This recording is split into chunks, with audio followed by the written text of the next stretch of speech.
بسم اللہ الرحمن الرحیم۔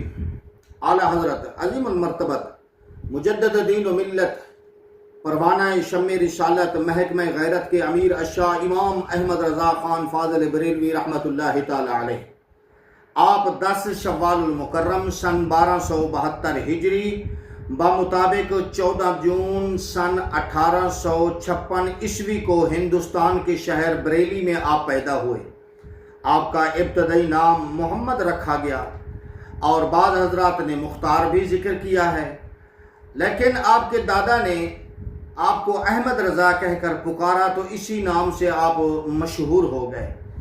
سامعین محترم، یہ بات ذہن نشین کر لیں کہ آپ کے دادا نہایت ہی متقی پرہیزگار شخص تھے، عالم دین تھے، جید ممتاز عالم دین تھے۔ اسی طرح آپ کے والد بھی مولانا نقی علی خان رحمۃ اللہ تعالی علیہ بھی بہت بڑے جید ممتاز عالم دین تھے۔ اسی طرح آپ کی والدہ محترمہ بھی دیندار، نہایت ہی پاکیزہ، صالحہ، تقوی اور ورع رکھنے والی وہ خاتون تھی۔ جب ماں نیک ہو تو نیک بچے کو جو تربیت دی جاتی ہے تو یقیناً بچے کے نیک ماں کی تربیت سے مقدر سنور جاتے ہیں۔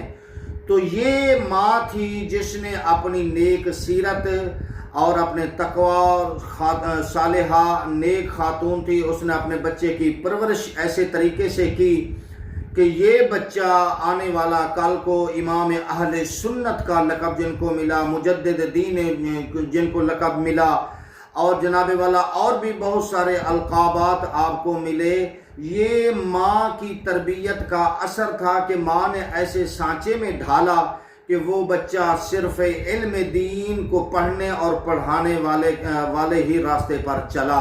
تو اللہ تعالی ہماری ماؤں کے بھی ایسے مقدر بنائے اور ہمارے بھی ایسے مقدر بنائے۔ اللہ تعالی ہمیں علماء سے فیوض و برکات حاصل کرنے کی توفیق عطا فرمائے، آمین۔ السلام علیکم۔